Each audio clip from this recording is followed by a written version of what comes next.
तो आप शुरू करते हैं अमीन्स। भाई अमीन्स क्या होते हैं ये देख लेते हैं। अमीन जो होते हैं वो डेरिवेटिव होते हैं अमोनिया के। अमोनिया माने NH3 in which one or more hydrogen atoms are replaced by alkyl या अराइल ग्रुप्स। उस हिसाब से फिर वो अमीन में क्लासिफाई हो जाते हैं। ठीक है, अमीन जो है उनको हम तीन तरह से क्लासिफाई करते हैं। प्राइमरी हो सकता है, सेकेंडरी हो सकता है, टर्शरी हो सकता है। प्राइमरी को P, सेकेंडरी को S, टर्शरी को T। प्राइमरी को 1 डिग्री, सेकेंडरी को 2 डिग्री और टर्शरी को 3 डिग्री भी बोला जाता है, depending on number of alkyl या एराइल ग्रुप्स जो कि नाइट्रोजन एटम के साथ अटैच्ड हैं। ठीक है, फॉर एग्जाम्पल NH3 अमोनिया, आप एक H को हटा के एक R लगाओ तो प्राइमरी अमीन बनेगा। ठीक है, अमीनो बोला जाता है। एक और H हटा के एक और R लगा दो तो सेकेंडरी अमीन बनेगा, इमीनो बोला जाता है। एक और H हटा के एक और R लगा दो तो टर्शरी अमीन बनेगा, जिसको नाइट्राइलो भी बोला जाता है। ठीक है, 3 डिग्री अमीन ये अपना नाइट्राइलो, 2 डिग्री अमीन या सेकेंडरी अमीन अपना इमीनो और प्राइमरी अमीन या 1 डिग्री अमीन अपना अमीनो। ठीक है, अब अगर हम बात करें कि जनरल फॉर्मूला क्या होता है तो देखो, अगर हम बात करें प्राइमरी या फिर 1 डिग्री अमीन की तो CnH2n+1 NH2 या फिर CnH2n+3 N। बात करें अगर हम 2 डिग्री अमीन की तो फॉर्मूला हो जाएगा CnH2n+1 होल ट्वाइस NH। ठीक है, बात करें अगर हम टर्शरी अमीन की या 3 डिग्री अमीन की तो फॉर्मूला हो जाएगा CnH2n+1 होल थ्राइस N। ये जनरल फॉर्मूला हो जाएगा। ठीक है, बहुत सिंपल है, इसमें कोई टाइम देने का कोई सेंस नहीं बनता, एक बार हमको बेसिक इंफॉर्मेशन पता होनी चाहिए। अब अपन आते हैं मेन चीज पे कि भैया आप अमीन को बनाओगे कैसे।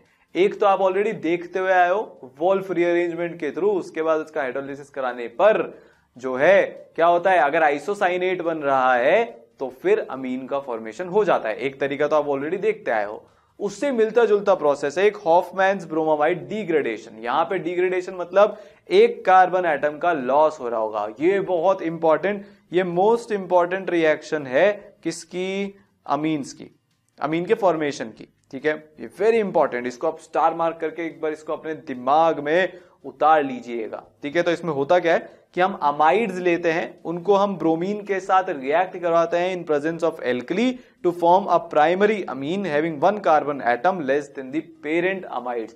पेरेंट अमाइड्स में से एक कार्बन एटम कम वाली प्राइमरी अमीन का फॉर्मेशन होता है हॉफमैन ब्रोमामाइड डिग्रेडेशन से। ठीक है, किसका फॉर्मेशन होता है यहां पे होता है प्राइमरी अमीन का फॉर्मेशन। तो अगर आपको प्राइमरी 1 डिग्री अमीन बनाना हो तो हॉफमैन ब्रोमामाइड डिग्रेडेशन एक बहुत ही अच्छा तरीका है। ठीक है, तो क्या रिएक्शन होता है, आपने यहां पे ये ले रखा है अमाइड, Br2 के साथ आप रिएक्शन करवा रहे हो KOH की प्रेजेंस में, तो क्या बन जाएगा आपके पास प्राइमरी अमीन बन जाएगा। यहां पे भी बात है लव स्टोरी की। लव स्टोरी किस किस के बीच में है, R ग्रुप और NH2 के नाइट्रोजन के बीच में। बीच में कौन विलन बन के बैठा हुआ है, CO बीच में विलन बन के बैठा हुआ है। तो अभी तकरार है, इकरार कराना है तो क्या करना पड़ेगा, CO को बाहर भगाना पड़ेगा और यहां पे अमीन का फॉर्मेशन करवाना पड़ेगा। हो गया, समझ में आई बात। तो ये तो हमारा याद करने वाला तरीका हुआ, पर एक्चुअली में क्या हो रहा है, क्या कमाल कर रहा है ये KOH और Br2, यही तो हमारा वो है मिलवाने वाला एजेंट, लव गुरु ही तो है KOH और Br2। तो चलो देखते हैं कि क्या हो रहा है, मैकेनिज्म पे अपन फोकस करते हैं। ठीक है, सिमिलरली आप यही काम अराइल अमीन्स बनाने के लिए भी कर सकते हो, एनिलीन बनाने के लिए। यहां पे आप ये वाला जो है अपना अमाइड ले लो, ठीक है ना, और उस पर Br2 KOH का रिएक्शन करा लो, आपके पास यहाँ पे एनिलीन का फॉर्मेशन हो जाएगा। किसका फॉर्मेशन हो जाएगा, एनिलीन का फॉर्मेशन हो जाएगा। ठीक है, सो मैकेनिज्म देखते हैं। अच्छा, पीछे और ये बाकी सारी चीजें भी बन रही है, K2CO3, KBr और H2O। ठीक है, तो जो CO ग्रुप है वो K2CO3 की तरह से बाहर हो रहा है, उसको टाटा बाय बाय बोला जा रहा है। जो आपने Br लिया था वो KBr की तरह से बाहर हो गया और एक दो यहाँ पे पानी के मॉलिक्यूल्स भी बाहर हो गए। तो चलो इसका मैकेनिज्म देख लेते हैं। मैकेनिज्म में क्या होता है, आपने NaOH और Br2 लिया है, ठीक है, तो वो NOBr NaOBr की तरह से भी आपको दिख सकता है। तो ये जो रिएक्शन है, या तो इसका रिएजेंट होगा KOH प्लस Br2 या फिर इसका रिएजेंट आपको NaOBr या KOBr की तरह से भी दिख सकता है। KOBr का मतलब क्या होता है, KOH प्लस Br2। तो आप देखते हैं इसका मैकेनिज्म, ठीक है ना। पहले तो मैं आपको ये बताया, हमने ये देखा यहाँ पे। अब ये जो OH माइनस है, यहाँ पे ये जो एसिडिक हाइड्रोजन होगा उसको खा के जाएगा, उसको खा के जाएगा तो क्या बनेगा, NH माइनस बनेगा, क्योंकि OH माइनस एक H खा के चला गया। NH माइनस नाइट्रोजन पे माइनस, दुखी हो गया वो, ये जबरदस्ती कहां से माइनस चार्ज आ गया, किसने बोला था माइनस चार्ज आने के लिए, तो वो क्या करेगा, सामने उसको ऐसे Br Br दिख रहा होगा, सामने ऐसे अगर उसको Br Br दिख रहा होगा तो वो पीछे से जाके अटैक करेगा Br पे, दूसरा Br को टाटा बाय बाय बोल देगा, Br माइनस बन जाएगा। ठीक है, तो अपना क्या बन गया यहाँ पे RCONH Br प्लस यहाँ पे Br माइनस की फॉर्मेशन हो जाएगी। ठीक है, बात समझ में आई? तो अभी हम इस स्पीशीज पे पहुंचे, अब आगे चलते हैं। ठीक है, अभी हमारा N ब्रोमो एसिटामाइड बना, अब क्या बनेगा हमारा ये देखते हैं। N ब्रोमो एसिटामाइड पे अब OH माइनस मानेगा तो नहीं, वो तो दूसरा वाला H भी खा के जाएगा, दूसरा वाला H भी खा के जाएगा, तो यहाँ पे माइनस चार्ज आ जाएगा। और एक बार यहाँ पे माइनस चार्ज आया तो अब तो आपको रीअरेंजमेंट समझ में आता ही है, पर ये स्लो होगा क्योंकि हम कार्बन कार्बन के बीच का बॉन्ड तोड़ रहे हैं। तो ये वाला स्टेप स्लो स्टेप होता है हॉफमैन ब्रोमाइड रिएक्शन में। तो ये अपना RDS होगा, हॉफमैन ब्रोमाइड, इसको डिग्रेडेशन भी बोल सकते हैं। ये वाला स्लो स्टेप होगा। ऐसा हो क्यों रहा है? नाइट्रोजन बहुत दुखी है क्योंकि उसके पास नेगेटिव चार्ज है, कार्बन दुखी है क्योंकि उसके पास भयंकर डेल्टा पॉजिटिव का चार्ज है, सब दुखी है यहाँ पे। तो फिर होता क्या है कि ये वाला जो R है इसको शिफ्ट कर दिया जाता है नाइट्रोजन पे, जिसके कारण ब्रोमीन बाहर भाग जाता है। नाइट्रोजन के पास जो एक्स्ट्रा इलेक्ट्रॉन्स है यहाँ पे R माइनस बन के बाहर जाएगा, तो कार्बन का एक ऑर्बिटल खाली होगा, उस ऑर्बिटल में नाइट्रोजन के पास जो एक्स्ट्रा चार्ज है वो डाल दिया जाता है। तो यहाँ पे किसका फॉर्मेशन हो जाता है? ये आइसोसाइनेट का फॉर्मेशन हो जाता है। लव स्टोरी में R और N की मुलाकात हो गई, मेल मिलाप इनका हो गया। फिर आप जो है इसमें पानी डाल दो। जब आप इसमें पानी डालोगे तो होगा क्या कि इधर तो OH OH आ जाएगा और इधर H और H आ जाएगा, और एक कार्बन पे 2 OH और एक डबल बॉन्ड हो, क्या बन जाएगा? CO2 यहाँ पे रिलीज हो जाएगी। तो क्या बन गया हमारे पास? RNH2 plus CO2। हमारा मेन फोकस है इस पे, प्राइमरी अमीन। क्या बना यहाँ पे? Primary amine. ठीक है, बस। तो ये इसका प्रोसेस हुआ। एक बार रिवाइज कर लें हम। सबसे पहले क्या होगा? OH माइनस एसिडिक H खा के जाएगा, अमाइड में से खा के चला गया। फिर क्या होगा? N पे माइनस आया, सामने इधर उधर Br2 डोलते डोलते घूम रही होगी, उसपे पीछे से अटैक हो जाएगा, दूसरे Br को लात मार के बाहर। तो फिर क्या बन गया? NHBr। OH माइनस अभी भी नहीं मानेगा, वो दूसरा एसिडिक H भी खा के जाएगा, खा के चला गया। अब मॉलिक्यूल में बहुत अनस्टेबिलिटी हो गई क्योंकि नाइट्रोजन के ऊपर नेगेटिव चार्ज आ गया है। अब क्या किया जाए? याद आया वुल्फ रीअरेंजमेंट इस मॉलिक्यूल को, तो ये क्या करेगा? R को बोलेगा यार नाइट्रोजन कि R तू मेरे पास आ जा। जैसे ये R माइनस चार्ज लेके इस बॉन्ड के इलेक्ट्रॉन्स अपनी तरफ लेके जो है नाइट्रोजन के पास जाएगा, ये कार्बन पे पहले ही डेल्टा पॉजिटिव है, इसके ऊपर और ज्यादा जो है पॉजिटिव चार्ज आने की चांसेस बढ़ गई। उतने में ये सामने नाइट्रोजन पे पड़े हुए माइनस चार्ज को देखेगा, तो नाइट्रोजन से बोलेगा यार तेरे पास एक्स्ट्रा इलेक्ट्रॉन है, उसी के कारण तो इतनी माथापच्ची हो रही है, तो मेरे को वो दे दे। उसने वो इलेक्ट्रॉन दे दिए। ठीक है, अब पर फिर प्रॉब्लम क्या हो गई? जब इसने इलेक्ट्रॉन दिए और R माइनस भी इसके पास आ रहा है, तो इसके पास तो नंबर ऑफ इलेक्ट्रॉन्स और बॉन्ड्स बहुत ज्यादा हो गए, तो R माइनस आएगा, इसके ऊपर अटैक करेगा और Br को बाहर भगा दिया जाएगा।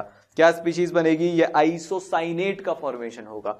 फिर इस पे हम हाइड्रोलिसिस करा देंगे तो RNH2 बन जाएगा। ये किसकी बात कर रहे हैं हम? हॉफमैन ब्रोमामाइड डिग्रेडेशन की। अब बन जाते हैं दूसरे तरीके पे अमीन बनाने के। प्राइमरी अमीन तो हमने बना लिया, अब दूसरे अमीन बनाने हो तो उसके लिए हम क्या करते हैं कि अमोनोलिसिस कराते हैं एल्काइल हैलाइड और अल्कोहल का। मतलब और तरीके देखते हैं कैसे कैसे हम अमीन्स को बना सकते हैं। ठीक है, तो अमोनोलिसिस जब हम कराते हैं एल्काइल हैलाइड का, इसको हॉफमैन अमोनोलिसिस भी बोला जाता है। तो क्या होता है? क्या होता है इसमें? एक्वा सोल्यूशन ले लो आप अमोनिया का, उसको आप एल्काइल हैलाइड के साथ हीट करो तो तीनों टाइप के अमीन और इसके साथ में क्वाटरनरी अमोनियम सॉल्ट ये भी फॉर्म हो जाएगा। प्राइमरी अमीन ही सिर्फ चाहिए हो तो क्या कराओ? हॉफमैन ब्रोमामाइड डिग्रेडेशन कराओ। तीनों तरह के अमीन अगर चाहिए हो तो आपके पास तरीका है अमोनोलिसिस का। तो रिएक्शन क्या हो रहा है? RH आपने लिया, इस पे आपने NH3 के साथ हीट कर दिया तो HX बाहर निकल जाता है और बन जाता है RNH2। फिर से एक बार RH ले लो, RH ले लोगे तो फिर से क्या होगा कि एक HX बाहर बन जाएगा R2NH। ठीक है, फिर से RH ले लो, फिर ये भी बाहर निकल जाएगा, बन जाएगा R3N। फिर से RH ले लो तो फिर R4N पे प्लस X पे माइनस, ये क्वाटरनरी अमोनियम सॉल्ट बन गया है। तो बेसिकली यहाँ पे फंडा एकदम सिंपल है। RH पे सबसे पहले NH3 हीट करो तो क्या बन जाएगा? RNH2 प्राइमरी अमीन का। अब अगर आप दोबारा से RH ले लेते हो और वहां पे क्या होगा? HX बाहर तो सेकेंडरी अमीन, फिर से RH ले लेते हो तो टर्शरी अमीन, फिर से RH ले लेते हो तो क्वाटरनरी अमोनियम सॉल्ट। ठीक है, समझ में आई बात है ना? तो क्वाटरनरी अमोनियम सॉल्ट का फॉर्मेशन हो गया। चलें आगे, चलो अमोनिया को अगर हम एक्सेस में लेते हैं तो फिर 1 डिग्री अमीन ही मेन प्रोडक्ट होता है, ठीक है, क्योंकि फिर अगर अमोनिया एक्सेस में है तो सबके सबको RnH2 में कन्वर्ट कर देगा, आपके पास RX बचेगा ही नहीं बाद में और रिएक्ट करने के लिए। RX को आप एक्सेस में ले रहे हो, कितने रेशियो में ले रहे हो उस पर डिपेंड करता है कि आप R2NH R3N कहां पे पहुंचोगे, ठीक है। बात समझ में आई? आगे चलें, चलो। रिडक्शन आप करा सकते हो तो आप अमाइड का रिडक्शन करवा दो तो RCONH2 पे LAH का रिडक्शन करवाते हैं, मस्त रिडक्शन होगा, क्या बन जाएगा, प्राइमरी अमीन का फॉर्मेशन हो जाएगा। अमाइड के रिडक्शन से प्राइमरी अमीन ही बनेगा, ठीक है, क्योंकि इसमें एक NH2 ग्रुप होता है ना। जब NH2 ग्रुप वाले अमाइड की बात कर रहा हूं मैं यहाँ पे, ठीक है ना। अब आप RCN के साथ जब रिडक्शन कराओगे SNHCl, तो ये तो भैया बहुत स्ट्रॉन्ग रिड्यूसिंग एजेंट होता है, कंप्लीट ये रिडक्शन करवा देता है, तो RCH2NH2 का फॉर्मेशन होगा। ये जो रिएक्शन है SNHCl के साथ, इसका एक नाम होता है, ठीक है, इसको हम बोलते हैं मेंडियस रिएक्शन, ठीक है। क्या बोलते हैं हम इसको? मेंडियस रिएक्शन, है ना। रिडक्शन एल्काइल आइसोसाइनाइड्स का सोडियम और इथेनॉल के साथ, मेटल प्लस एल्कोहल, ये भी एक रिड्यूसिंग एजेंट होता है। ये आपको सेकेंडरी अमीन्स देगा, क्योंकि इस बार आपने आइसोसाइनाइड लिया हुआ है। आइसोसाइनाइड मतलब ऐसा कुछ, आपने आइसोसाइनाइड यहां पे लिया हुआ है, तो इसलिए क्या होगा कि यहां पे सेकेंडरी अमीन बनेगा, क्योंकि नाइट्रोजन 2 कार्बन के बीच में बैठा हुआ है, ठीक है। तो यहां पे आपको 4 हाइड्रोजन मिलेंगे जो रिडक्शन के काम आएंगे। सो RNHCH3 क्या बन जाएगा यहाँ पे? RNHCH3, ठीक है। चलें आगे। तो रिडक्शन से आप अमीन्स बना सकते हो, आप अमाइड ले लो, साइनाइड ले लो, और फिर इसके बाद आप आइसोसाइनाइड्स ले लो, इनका रिडक्शन कराएंगे तो क्या बनता है? अमीन का फॉर्मेशन होता है, ठीक है। और ऑक्साइम का यूज कर सकते हो आप, RCH11NOH, इसका रिडक्शन करवा लो LAH के साथ, ठीक है, या फिर मेटल एल्कोहल के साथ, तो फिर से आपके पास यही बनेगा। जब रिडक्शन करवाओगे तो ये वाला पाई बॉन्ड हटेगा, इधर H जुड़ेगा, इधर H जुड़ेगा, क्या बन जाएगा? RCH2NH2 यहां पे भी हो जाएगा, और ये वाला भी इधर एक और H, और इधर H, और इधर H, तो क्या प्रोडक्ट बन जाएगा? RCH2NH2 plus H2O। तो ऑक्साइम का रिडक्शन करवाने से भी अमीन का फॉर्मेशन हो रहा है। रिडक्शन तो बाएं हाथ का खेल है, ठीक है। RNO2 का रिडक्शन करवा लो आप, वापस से वही होगा, स्ट्रॉन्ग रिड्यूसिंग एजेंट है, पूरा का पूरा रिड्यूस कर देगा, सारे के सारे ऑक्सीजन को बाहर भगा के हाइड्रोजन को जोड़ देगा, तो वापस से बहुत ही अच्छा यहां पे रिडक्शन हो गया है, ठीक है। चले आगे, नेक्स्ट प्रोसेस देखते हैं। तो अगला तरीका हो गया अमीन बनाने का हाइड्रोलिसिस के थ्रू, ठीक है। तो आप हाइड्रोलिसिस करा सकते हो किसका? आइसोसाइनाइड्स का। जब आप हाइड्रोलिसिस कराओगे आइसोसाइनाइड्स का, तो होगा क्या? मिनरल एसिड के साथ आपको कराना है, एल्काइल अमीन बनेगा। प्रोसेस क्या होता है? ऐसा कुछ होता है, हाइड्रोलिसिस कराओ एसिडिक मीडियम में, तो ये बन जाएगा RNH2 प्लस HCOOH। तो कैसा हो रहा होगा? RN≡C, ठीक है। जब आप ये करवाओगे यहां पे, तो इधर आपको देना है H, यहां पे देना है आपको OH, और एक और OH, और इधर भी देना है अपने को H, ठीक है। तो यहां पे क्या बन जाएगा? RNH2 और HCOOH, ठीक है। बात समझ में आई? आराम से हाइड्रोलिसिस यहां पे हो जाएगा, है ना। आगे चलते हैं। ग्रिग्नार्ड रिएजेंट से आप करा सकते हो, एल्काइल मैग्नीशियम आयोडाइड आप ले लो, वो क्लोरे अमीन के साथ रिएक्ट करेगा और एल्काइल अमीन बना लेगा। क्या है भाई इतनी बड़ी भाषा का मतलब? RRMGI ले लो और ClNH2 ले लो, तो होगा क्या? R- आएगा, अटैक करेगा NH2 पे, बैक साइड अटैक होगा, Cl बाहर, और क्या जुड़ जाएगा? R। क्या बन गया? RNH2 plus MgICl। सब खुश हो गए यहाँ पे, अमीन भी खुश, मतलब नाइट्रोजन भी खुश, आयोडीन भी खुश, क्लोरीन भी खुश, R भी खुश, सब खुश, ठीक है। तो ग्रिग्नार्ड रिएजेंट से आप फॉर्मेशन करा सकते हो। स्टैंडर्ड SN2 रिएक्शन हो गया ना ये तो यार, यहाँ पे SN2 मैकेनिज्म से रिएक्शन हो रहा है, ठीक है। और क्या किया जा सकता है भाई? आप गैब्रियल थैलीमाइड सिंथेसिस कर सकते हो। This is very important reaction, वापस से बहुत ही इंपॉर्टेंट रिएक्शन है ये भी, हॉफमैन ब्रोमोमाइड डिग्रेडेशन के जैसे, ठीक है। तो इसमें होता क्या है कि हम थैलीमाइड लेते हैं, अगर आपको याद हो तो कार्बोक्सिलिक एसिड की केमिकल प्रॉपर्टीज में हमने थैलीमाइड फॉर्म किया था। तो थैलीमाइड से फॉर्म करने के बाद आपको दोबारा से अमीन चाहिए हो तो आपको मिल सकता है। तो आप क्या करते हो कि आप एल्कोहलिक KOH के साथ ट्रीट करते हो, जिससे कि आपको पोटेशियम थैलीमाइड मिलता है, जिसको फिर आप एल्काइल आयोडाइड के साथ ट्रीट करते हो। तो बेसिकली हम क्या कर रहे हैं यहाँ पे? N के ऊपर एक नेगेटिव चार्ज लेके आ रहे हैं ताकि उससे एक न्यूक्लियोफाइल बहुत अच्छा जनरेट हो जो कि एल्काइल आयोडाइड पे अटैक करके आयोडीन को बाहर निकाल दे थ्रू SN2 मैकेनिज्म। ठीक है, तो यहां पे होगा क्या, एल्काइल थैलिमाइड को फिर आप एक बार हाइड्रोलिसिस करा लो तो उससे एल्काइल अमीन मिल जाएगा। रिएक्शन देखेंगे अभी सब समझ में आएगा। ये जो मेथड है ये प्योर एलिफेटिक प्राइमरी अमीन्स को फॉर्म करने के लिए काम में आता है। यहां पे भी सिर्फ और सिर्फ प्राइमरी अमीन्स का फॉर्मेशन होगा। तो अगर आपको प्योर एलिफेटिक प्राइमरी अमीन चाहिए हैं तो Gabriel phthalimide synthesis is a very very very good process. ठीक है, तो ये अपना थैलिमाइड है, थैलिमाइड पे आपने KOH डाला तो वो एसिडिक हाइड्रोजन को खा के जाएगा। फिर आपने इस पे RI पे अटैक करा दिया, SN2 मैकेनिज्म होगा, इस पे लात पड़ेगी और इधर से I को बाहर निकाल दिया जाएगा। क्या बन गया, ये बन गया। इसके बाद आप हाइड्रोलिसिस करा रहे हो, हाइड्रोलिसिस करा रहे हो तो H इन दोनों को मिलेगा OH। ठीक है, तो ये तो बन गया अपना acid, di acid, phthalic acid जिसको बोला जाता है। क्या होता है ये, थैलिक एसिड होता है। और आपको मिल जाएगा RNH3+। फिर इसका H+ लूज हो जाएगा। क्या मिला आपको, प्राइमरी अमीन यहां पे मिला। यहां पे सिर्फ और सिर्फ प्राइमरी अमीन ही आपको मिल सकता है। ऐसा क्यों हो रहा है, क्योंकि अगर यहां पे ये NH नहीं हुआ और इसके जगह NR हुआ या कुछ और हुआ तो फिर ये OH- जाके इस N पे माइनस चार्ज जनरेट नहीं कर पाएगा।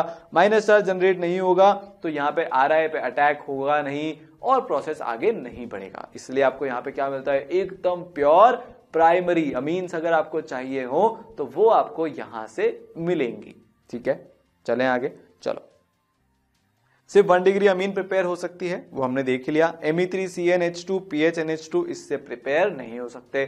ठीक है, ये भी हमको मतलब ये इंपॉर्टेंट बात है, ये आप याद रखें। ठीक है, Me3CnH2 this is due to steric reasons. ठीक है, ये यहां पे फॉर्म नहीं होंगे क्योंकि अटैक करेंगे ना हम तो इतने बड़े ग्रुप का। SN2 वाले केसेस हैं यार, बहुत ज्यादा स्टेरिक क्राउडिंग हो गई तो फिर SN2 नहीं हो पाएगा, तो इसलिए आपको ये Me3CnH2 PHNH2 नहीं मिलेंगे।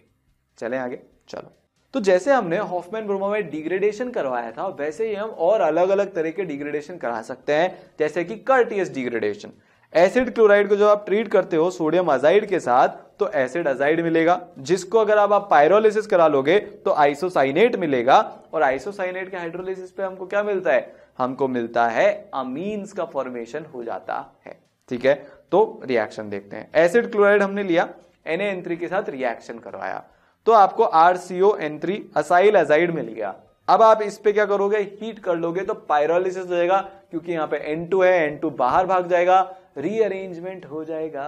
क्या हो जाएगा, रीअरेंजमेंट हो जाएगा। R और नाइट्रोजन की लव स्टोरी, हर डिग्रेडेशन में R और नाइट्रोजन की लव स्टोरी होती है। एक बार ये रीअरेंजमेंट हुआ, एल्काइल आइसोसाइनेट मिला, हाइड्रोलिसिस करा लो, OH, तो CO2 और RNH2 यहां पे बन जाएगा। तो एल्काइल अमाइन का फॉर्मेशन हो गया। ये अमाइड कहां से आ गया, एल्काइल अमाइन का फॉर्मेशन यहां पे हो गया। बस सिंपल है, मैकेनिज्म ऑलमोस्ट सिमिलर ही है। थोड़ा बहुत हमको वुल्फ से आइडिया लग गया और थोड़ा बहुत हमको हॉफमैन ब्रोमाइड से आइडिया लग गया कि इसका मैकेनिज्म किस तरह का होगा। ठीक है, आगे चलें। चलो, शमिट डिग्रेडेशन, ये भी एक डिग्रेडेशन है। यहां पे भी R और N की लव स्टोरी है, बीच में CO ग्रुप पड़ा हुआ है तो CO ग्रुप को टाटा बाय बाय बोल दिया जाएगा। कॉन्सेंट्रेटेड H2SO4 की प्रेजेंस में एल्केनोइक एसिड जो है वो रिएक्ट करेगा हाइड्राजोइक एसिड N3H के साथ, जिससे बनेगा एल्काइल अमीन। ठीक है, तो रिएक्शन अपना होगा कुछ ऐसा, RCOH plus N3H concentrated H2SO4 heat बन जाएगा RNH2 प्लस N2, और N2 का फॉर्मेशन और CO2 का फॉर्मेशन जो है यहां पे ड्राइविंग फोर्स है। जहां पे भी N2 रिलीज होती है वो ड्राइविंग फोर्स हो जाता है रिएक्शन का, क्योंकि गैसियस प्रोडक्ट बन रहा है। ली शैटलेयर्स प्रिंसिपल हमको ये आराम से समझा देता है। समझ में आई बात? ठीक है, चलो इसका जो मैकेनिज्म है अपन वोल्फ रीअरेंजमेंट में ऑलमोस्ट देख चुके हैं, रिवीजन कर लेते हैं, है ना। मतलब सिमिलर टाइप की हमने जो रीअरेंजमेंट देखे वहां पे यही मैकेनिज्म होता है। H+ आएगा, कहां पे जाएगा, ऊपर यहां पे जाएगा सबसे पहले, ये भी हमने देखा था। फिर ऑक्सीजन पे प्लस आ जाएगा, वो मानेगा नहीं बात, तो पायले बॉन्ड अपनी तरफ तोड़ के कार्बन पे प्लस ले आएगा। कार्बन पे प्लस ले आएगा, नाइट्रोजन के पास लोन पेयर है तो इस तरह से अटैक होके यहाँ पे प्रोडक्ट बन जाएगा। अब मीडियम तो एसिडिक है, H+ मानेगा थोड़ी ना, उसको तो ऑक्सीजन पे लोन पेयर दिख रहे हैं, ऑक्सीजन पे लोन पेयर दिख रहे हैं, तो अब ऐसी स्पीशीज बनेगी। ये H2O+ बहुत अच्छा लिविंग ग्रुप है, बाहर जाना चाहता है। सामने जो ऑक्सीजन बैठा है वो बोलता है ले आ मैं तेरी मदद करता हूं, अटैक करेगा, OH2 बाहर यहां से क्या बन गया अपने पास, इस तरह की स्पीशीज यहां पे बन गई। अब क्या होगा देखो, अब यहां पे क्या होगा कि HSO4 माइनस जो है, जो अपने H2SO4 लिया उसने H प्लस दिया, तो उसका बेस भी तो बचा होगा, कॉन्जुगेट बेस, वो इस H को खा के जाएगा क्योंकि ये एसिडिक हाइड्रोजन हो गया है बहुत अच्छा वाला, ठीक है। तो यहां पे क्या बनेगा भाई, ये H प्लस तो पहले ही लूज हो रहा है, उसकी चिंता मत करना, वो तो लूज हो जाएगा, ठीक है। उसके बाद ये वाला जो H है ये भी एसिडिक है तो इसको भी खा लिया जाएगा, तो यहां पे बनेगा माइनस चार्ज, यहां पे बनेगा माइनस चार्ज, फिर क्या होगा, फिर अपना होगा रीअरेंजमेंट। क्यों, क्योंकि अपने बना दी जोड़ी R और N की, तो फिर रीअरेंजमेंट तो होगा, ठीक है। सब दुखी है, यहाँ पे माइनस प्लस चार्ज है और अच्छा नहीं चल रहा है, न्यूट्रलाइज होना है और N2 को बाहर भागना है, उसमें मदद करेगा रीअरेंजमेंट। N2 को बाहर भगाने के कारण रीअरेंजमेंट होता है, सिंपल सादा सा रीजन है, क्योंकि इससे रिएक्शन की यील्ड बहुत अच्छी हो जाती है, रेट बहुत अच्छी हो जाती है, ठीक है। फिर हाइड्रोलिसिस HHOH OH क्या बन जाएगा, यहाँ पे प्राइमरी अमीन का फॉर्मेशन हो जाएगा। समझ में आई बात, ठीक है। तो आप ये जो तरह तरह के डिग्रेडेशन है उससे भी अमीन का फॉर्मेशन कर सकते हो। चलें आगे, समझ में आई बात। ट्रिक तो आपको पता ही है, ऐसा कुछ भी हो तो इसको हटाओ और RNH2 बनाओ, बस सिंपल, कोई दिमाग नहीं लगाना, ठीक है ना। अब हम बात कर लेते हैं भाई अमीन्स की फिजिकल प्रॉपर्टीज की, ठीक है। तो CH3NH2 गैस होता है, C2H5NH2 वोलेटाइल लिक्विड होता है, ठीक है। जितने भी हायर अमीन्स है उनकी फिशी स्मेल होती है, ठीक है। जो फिश मार्केट में अगर आप जाओगे जैसी स्मेल आती है हायर अमीन्स की वैसी स्मेल होती है, ठीक है ना। H बॉन्डिंग वीकर होती है HOH के कंपैरिजन में, क्यों, क्योंकि H पे जो डेल्टा पॉजिटिव की मात्रा है वो कम आ पाती है, क्योंकि नाइट्रोजन जो है वो ऑक्सीजन से कम इलेक्ट्रोनेगेटिव है, इसके कारण इनऑर्गेनिक के फंडे हैं ये, ठीक है ना।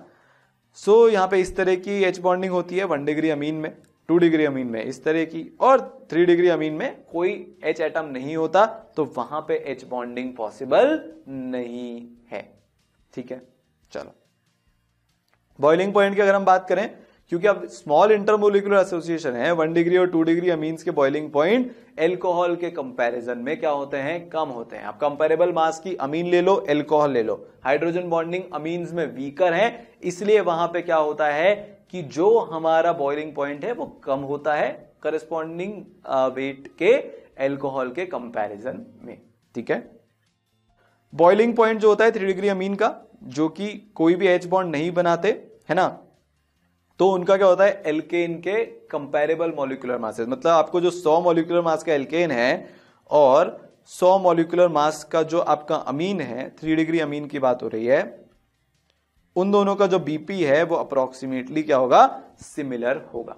क्यों, क्योंकि यहाँ पे कोई इंटरमोलिकुलर बॉन्डिंग वैसे है ही नहीं, हाइड्रोजन बॉन्डिंग, नॉर्मल वॉन्डरवॉल्स फोर्सेस लग रहे हैं। अब वॉन्डरवॉल्स फोर्सेस लग रहे हैं तो फिर क्या होगा कि बॉइलिंग पॉइंट भी वैसे आएंगे, ठीक है।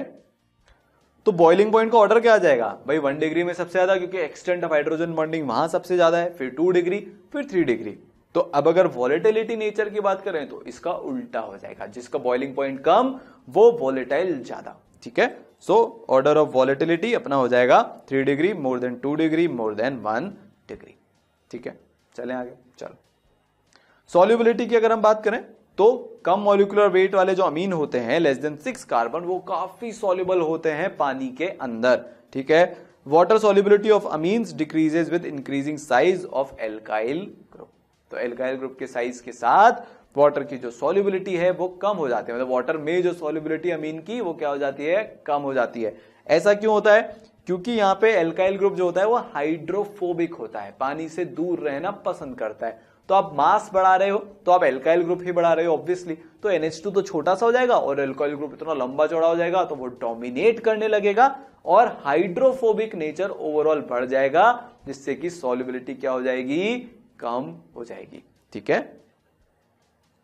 तो यहाँ पे 1 डिग्री अमीन में ऐसा सीन चलता है, 2 डिग्री अमीन में सॉल्युबिलिटी की बात हो रही है और 3 डिग्री अमीन में ऐसा होता है, ठीक है। हाइड्रोजन बॉन्डिंग की हम देख रहे हैं, वाटर के साथ हाइड्रोजन बॉन्डिंग, ठीक है ना।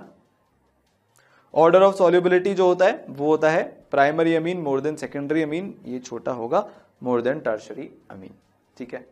चलें आगे, चलो तो ये तो बात हुई मेथड ऑफ प्रिपरेशन की और अपने फिजिकल प्रॉपर्टीज की। अब अपन देखने वाले हैं कि भाई अमीन्स की केमिकल प्रॉपर्टीज क्या होती है। तो चलो, तो हम बात करते हैं अमीन्स की केमिकल प्रॉपर्टीज की। ठीक है, केमिकल प्रॉपर्टीज ऑफ अमीन। सबसे पहले तो इसका बेसिक नेचर की हम बात करते हैं। भाई NH2 है, लोन पेयर देना चाहता है, बेसिक नेचर होगा। ठीक है, एक बेसिक की अगर हम बात करें, मान लो आपके पास एक RNH2 है और आपके पास एक NH3 है, तो RNH2 का बेसिक नेचर ज्यादा होगा क्योंकि इसमें प्लस आई इफेक्ट लग रहा है। ये तो फर्स्ट बात हुई। देखो, ये पूरा एनालिसिस हम इलेक्ट्रॉनिक डिस्प्लेसमेंट इफेक्ट में कर चुके हैं। फिर से मैं आपसे बोल रहा हूं, जैसा कार्बोक्सिलिक एसिड में बोला था, आपको वहां जाके ही पूरा डिटेल में देखना पड़ेगा। यहां तो मैं फटाफट से एकदम क्विकली समरी दे दूंगा। ठीक है, तो एक तो हमारी ये बात हुई। तो अब अगर हम बात करें एल्काइल अमीन्स वर्सेस अमोनिया की, तो एल्काइल अमीन्स की बेसिसिटी ज्यादा होती है। ठीक है, बात करें अगर हम अराइल अमीन्स की, ठीक है, तो हमारे पास ये वाला ग्रुप है, मान लो इधर ये NH2 लगा हुआ है। तो अभी होता क्या है इसमें कि यहाँ पे जो है ये नाइट्रोजन का जो लोन पेयर है इधर रेजोनेंस में बिजी होता है। ठीक है, तो इसकी बेसिक स्ट्रेंथ थोड़ी सी कम हो जाती है। पर फॉर एग्जांपल अगर आपने यहाँ पे कोई सा क्या लगा रखा है, इलेक्ट्रॉन डोनेटिंग प्लस M वाला ग्रुप लगा रखा है, जैसे मान लो आपने यहाँ पे OMe लगा रखा है, तो फिर ये OMe क्या करेगा, भाई ये अच्छा प्लस M ग्रुप है तो ये अपने इलेक्ट्रॉन इधर डालेगा, तो फिर जो है कुछ अमाउंट में क्या होगा, बेसिक स्ट्रेंथ इंक्रीज कर जाएगी। पर अगर हम अमोनिया की बात करें तो अमोनिया की जो बेसिक स्ट्रेंथ है वो अराइल अमीन से ज्यादा होती है, क्योंकि अमोनिया में एकदम फ्री लोन पेयर है डोनेशन के लिए, अराइल अमीन्स में फ्री लोन पेयर नहीं है क्योंकि वो रेजोनेंस में इन्वॉल्व है। ठीक है, ये तो बात हुई। अब हम वापस से आते हैं एल्काइल अमीन्स पे। यहां पे हमने एक और बहुत इंपॉर्टेंट चीज देखी थी कि अपने पास दो तरीके होते हैं यहाँ पे सॉल्युबिलिटी के। एक तो होता है इथाइल सब्स्टिट्यूटेड अमीन्स और एक होता है मिथाइल सब्स्टिट्यूटेड अमीन्स।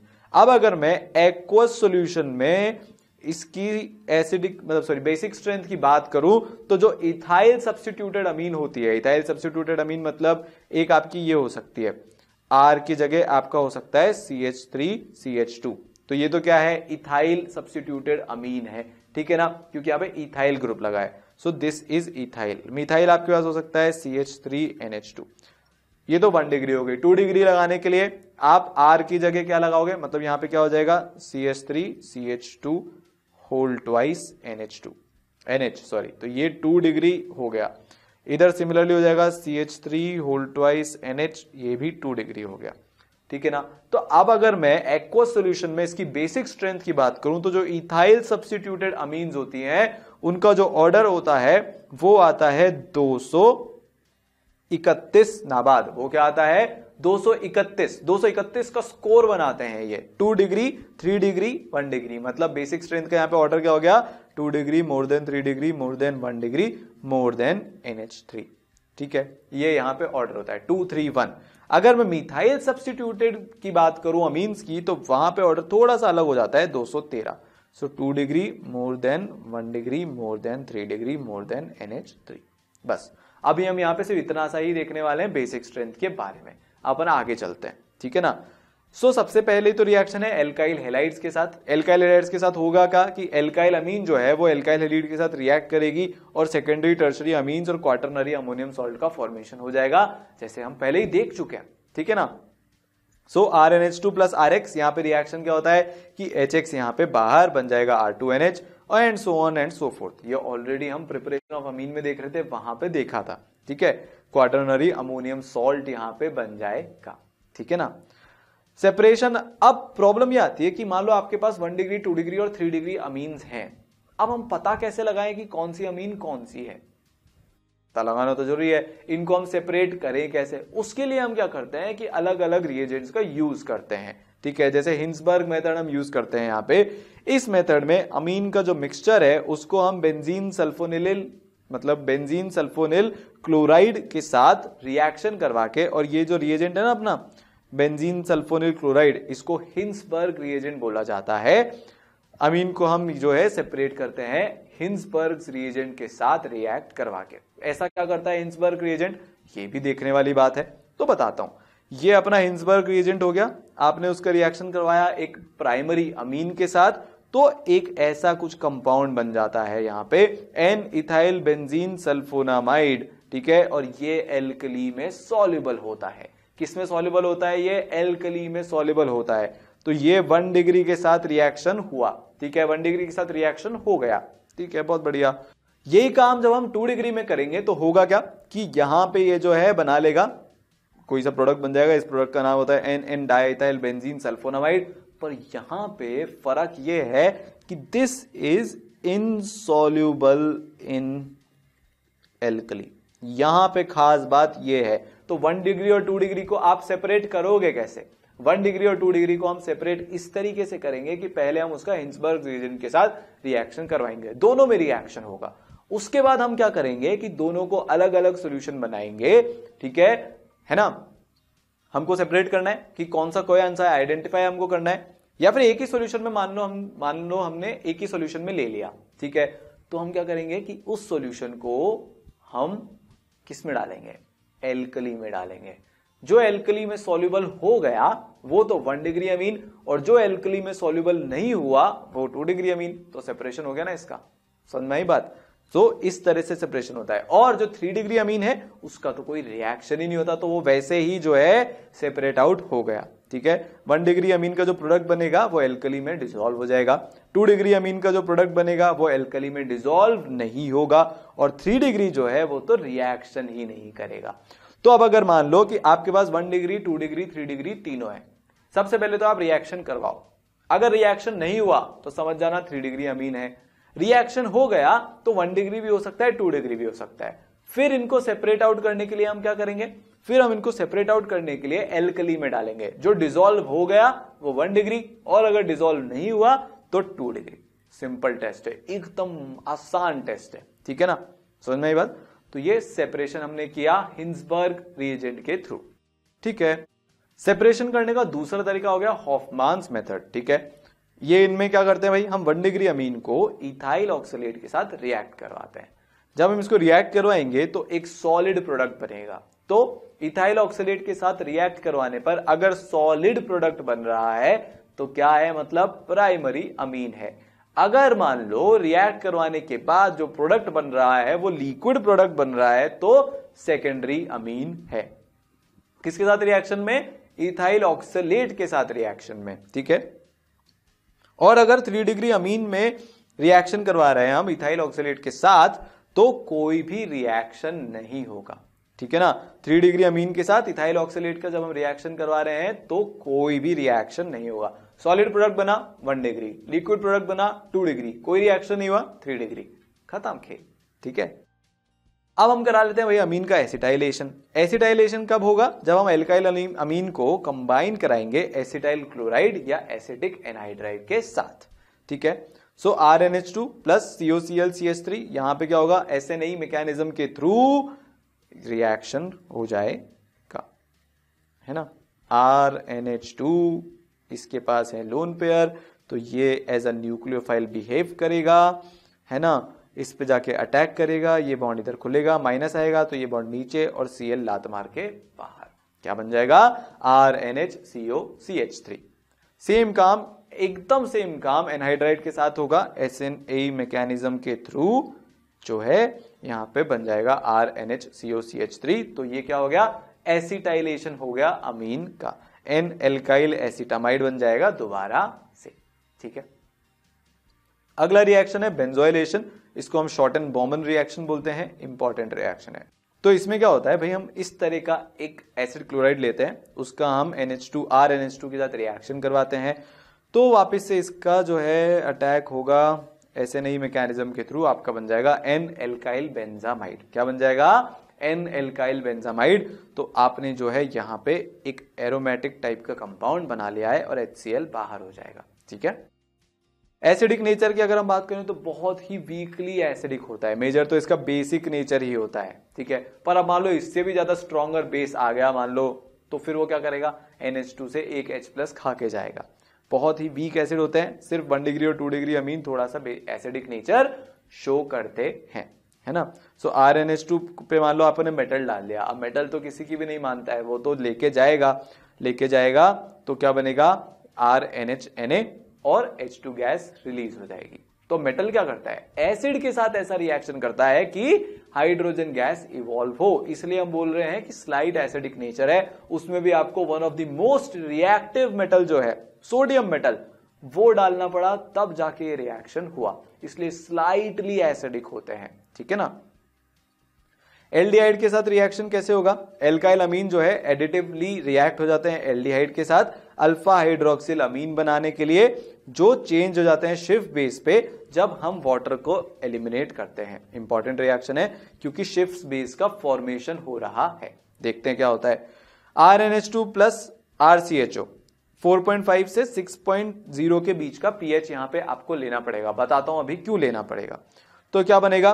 RNHCHOHR, ठीक है। उससे क्या बनेगा? RCH डबल बॉन्ड NR, है ना। तो यहां पे हमने क्योंकि एसिडिक मीडियम में लिया है, तो यहां पे होगा क्या कि यहां पे ये जो अटैक है ये फैसिलिटेट हो जाएगा और यहां पे H प्लस होगा 4.5 से 6 में, तो उधर से ये OH H2O बन के बाहर निकल जाएगा, जिसके कारण कार्बन पे प्लस आएगा और इसके कारण इसका लोन पेयर बैक बॉन्डिंग से इसके साथ डबल बॉन्ड बना लेगा। मीडियम एसिडिक नहीं होता तो ये H2O बाहर नहीं निकल पाता। ठीक है, हमको H प्लस चाहिए है ना। समझ में आई बात। फिर RCH double bond NR shift base का यहां पे फॉर्मेशन हो गया। ठीक है, तो क्या बनाया हमने? Shift base. तो अमीन जो है वो एल्डिहाइड के साथ भी रिएक्शन देगा और शिफ्ट बेस बना लेगा। ठीक है ना। कार्बाइल अमीन रिएक्शन, ये बहुत बहुत बहुत बहुत बहुत इंपॉर्टेंट है। ये आइसोसाइनाइड टेस्ट है। ये क्या है? आइसोसाइनाइड टेस्ट है। ये अमीन का प्रैक्टिकल ऑर्गेनिक केमिस्ट्री वाला टेस्ट है। आपको अमीन है कि नहीं ये पक्के से पता लगाना है, तो एक बहुत ही गंदी स्मेल वाला कंपाउंड बना लो, आइसोसाइनाइड। ठीक है ना। तो जब अल्काइल अमीन को हम हीट करते हैं क्लोरोफॉर्म के साथ और एल्कोहलिक KOH के साथ, तो एल्काइल आइसोसाइनाइड फॉर्म हो जाता है, जिसकी बहुत गंदी स्मेल होती है और आप उसको आइडेंटिफाई कर पाते हो। ठीक है, तो रिएक्शन क्या हो रहा है वो देखते हैं। ये एनिलीन भी ये वाला टेस्ट देती है। तो ये वाला जो टेस्ट है ये प्राइमरी अमीन्स के लिए है। प्राइमरी अमीन्स को पहचानना हो तो आइसोसाइनाइड या कार्बाइल अमीन टेस्ट कराओगे। ये बहुत ही शानदार तरीका है पहचानने का। ठीक है, तो होता क्या है? RNH2 प्लस CHCl3, तो यहां पे होगा क्या? OH माइनस आएगा। ये वाला H काफी एसिडिक हो गया है। क्यों? क्योंकि जो इसका बेस है वो स्टेबलाइज्ड होगा, क्योंकि 3-3 क्लोरीन जुड़े हुए हैं कार्बन पे। तो यहाँ पे 2 एसिडिक हाइड्रोजन है, एक RNH2 वाला और एक CHCl3 वाला। पर CHCl3 वाला ज्यादा एसिडिक है, इसलिए OH माइनस जाके उस पे से उड़ा के लेके आएगा एक H प्लस को। ठीक है ना। वो अभी मैकेनिज्म में देखते हैं। प्रोडक्ट क्या बनेगा? RNC बन गया। ये क्या होता है? आइसोसाइनाइड। ठीक है, और बन गया KCl और बन गया H2O। ठीक है, मैकेनिज्म देखें। चलो, सो न्यूक्लियोफाइल RNH2 अटैक करेगा इलेक्ट्रोफाइल इंटरमीडिएट। यहां पे कार्बीन इंटरमीडिएट है, तो कार्बाइल अमीन टेस्ट में कौन सा इंटरमीडिएट बनता है? कार्बीन इंटरमीडिएट बनता है। वो आपको समझ में आ गया होगा। वो मैकेनिज्म मैंने आपको इसलिए बताया था, उस डायरेक्शन में सोचने के लिए। क्यों? क्योंकि CCl3 माइनस बनेगा और जब ये कंपाउंड बनता है तो फिर आपको पता है कि क्या होता है। कार्बन जो है एक क्लोरीन को निकाल के बाहर फेंक देता है और कार्बीन का फॉर्मेशन कर लेता है। तो चलो देखते हैं मैकेनिज्म। ठीक है, OH माइनस आया, एसिडिक H खा के गया, ये बना Cl माइनस बाहर, कार्बीन का फॉर्मेशन हो गया। अब यहां पे एक वेकेंट ऑर्बिटल है। वेकेंट ऑर्बिटल है, पास में कौन घूम रहा होगा? NH2 घूम रहा होगा। वो अपने लोन पेयर देके क्या करेगा? इधर डाल देगा अपने लोन पेयर। इधर अपने अगर वो लोन पेयर डालेगा तो ये रेट डिटरमिनिंग स्टेप है। यहां पे क्या बनेगा? RNH plus HC minus ClCl। यहां से क्या होगा कि एक HCl बाहर। ठीक है, ऐसा क्यों होगा? क्योंकि यहां पे जबरदस्ती चार्ज सेंटर्स डेवलप हो रहे हैं, तो यहां से हम ये Cl को बाहर निकाल देंगे। तो बनेगा क्या? N double bond C Cl। ठीक है ना। और फिर क्या होगा कि अभी भी देखो यहां पे चार्ज सेंटर्स हटे नहीं है, तो फिर होता क्या है कि ये वाला बॉन्ड भी इधर गिरेगा, मतलब इस बॉन्ड के इलेक्ट्रॉन्स इधर गिरेंगे, है ना, और उसके कारण इस Cl को बाहर निकाल दिया जाएगा। ठीक है, तो RNC। यहां पे हम न्यूट्रल करने चाहते हैं चीजों को, तो किसका फॉर्मेशन हो जाएगा? RNC का फॉर्मेशन हो जाएगा। ठीक है, किसका फॉर्मेशन हो रहा है? यहाँ पे RN डबल बॉन्ड C का यहाँ पे फॉर्मेशन हो गया। ठीक है, बात समझ में आई? मैकेनिज्म समझ में आया? सबसे इंपॉर्टेंट बात क्या है कि यहां पे कार्बीन इंटरमीडिएट बन रहा है। क्या है सबसे इंपॉर्टेंट बात? कि कार्बीन इंटरमीडिएट बन रहा है। कौन सा इंटरमीडिएट, कार्बीन इंटरमीडिएट, बस उस पर फिर ये जा रहा है। और ये फाइनली जो है इस तरीके से 2 बार HCl, मतलब एक बार HCl को बाहर निकाला गया, फिर दूसरी बार क्लोरीन को बाहर निकाला गया, क्या बन गया, आइसोसाइनाइड। जैसे ही आइसोसाइनाइड बनेगा एकदम गंदी स्मेल आएगी, आपको पता चल जाएगा कि यहां पे प्राइमरी अमीन का प्रेजेंस था। ठीक है, दूसरा टेस्ट होता है हॉफमैन्स मस्टर्ड ऑयल टेस्ट।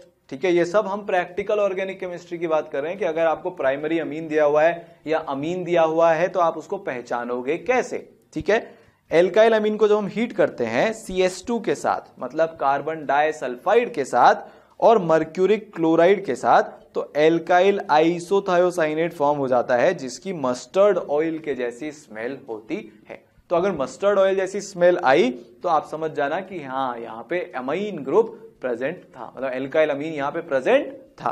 क्या होता है यहाँ पे देख लेते हैं, RNH2 प्लस CS2, तो इससे बन जाएगा RNH3 double bond S SH HgCl2 के साथ रिएक्शन करवाओगे, सो RN double bond C double bond S HgS यहाँ पे बाहर और बन जाएगा HCl। ठीक है, तो Hg क्या करेगा, वो एक सल्फर को लेके जाएगा, बना देगा RN double bond C double bond S, जो होता है एल्काइल आइसोथायोसाइनेट। और इसकी स्मेल कैसी होती है, मस्टर्ड ऑयल की जैसी इसकी जो है स्मेल होती है। तो 2 टेस्ट हो गए, कार्बाइल अमीन और mustard oil test. Mustard oil test कैसे होता है, कार्बन डाइसल्फाइड और HgCl2 की प्रेजेंस में। ठीक है, चलो, सो R2NH CS2 के साथ रिएक्शन करवाओगे तो यहां पे क्या बन जाएगा, यहां पे कोई रिएक्शन नहीं होगा। तो ये रिएक्शन भी सिर्फ और सिर्फ प्राइमरी अमीन्स के लिए है। प्राइमरी अमीन्स को पहचानना है तो क्या करो, कार्बाइल अमीन टेस्ट करा लो या तो, ठीक है, या फिर मस्टर्ड ऑयल टेस्ट करवा लो। ठीक है ना, R3NH में भी कोई रिएक्शन नहीं होगा, रिएक्शन आगे ही नहीं बढ़ेगा, प्राइमरी अमीन के लिए ही है ये टेस्ट, है ना।